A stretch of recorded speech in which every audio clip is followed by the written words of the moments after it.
بسم الله الرحمن الرحيم. عن ابي هريره رضي الله تعالى عنه قال قال رسول الله صلى الله تعالى عليه وسلم: لقد كان فيما قبلكم من الامم محدثون فان يك في امتي احد فانه عمر. رواہ البخاری۔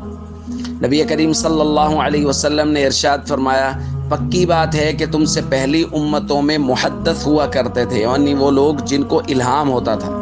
حضور علیہ الصلوۃ والسلام نے فرمایا اگر میری امت میں ایسا کوئی شخص ہے تو وہ عمر ہے رضی اللہ تعالیٰ عنہ۔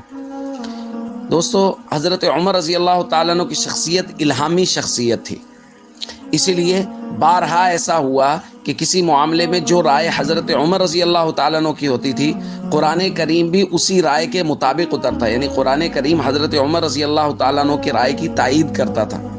اور اسی الہامی صفت کو نبی کریم صلی اللہ علیہ وسلم نے کچھ اس طرح بھی بیان فرمایا، لو کان بعدی نبی لکان عمر۔ حضور نے فرمایا اگر میرے بعد کوئی نبی ہوتا تو وہ عمر ہوتا، یعنی نبوت کا سلسلہ اور دروازہ تو بالکل بند ہے، لیکن جو الہامی کیفیات اور صفات چاہیے ہوتی ہیں اللہ تعالیٰ نے وہ عمر رضی اللہ تعالیٰ عنہ میں رکھی ہیں۔ نبوت کا دروازہ بالاتفاق بالکل بند ہے، لیکن الہامی کیفیات حضرت عمر رضی اللہ تعالیٰ عنہ میں موجود ہیں۔ حضرت علی رضی اللہ تعالیٰ عنہ فرماتے ہیں، ما نبعد ان السکینۃ تنطق علی لسان عمر۔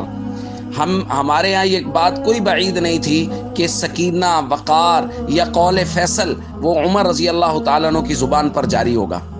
تو حضرت عمر رضی اللہ تعالیٰ عنہ کی کیفیات وہ الہامی کیفیات تھی، اور وہ جو بات فرماتے تھے وہ فیصلہ کن ہوتی تھی، یعنی ان کی بات اللہ رب العزت اس کی تائید نازل فرماتے تھے اور وہ فیصلہ کن بات ہوتی تھی۔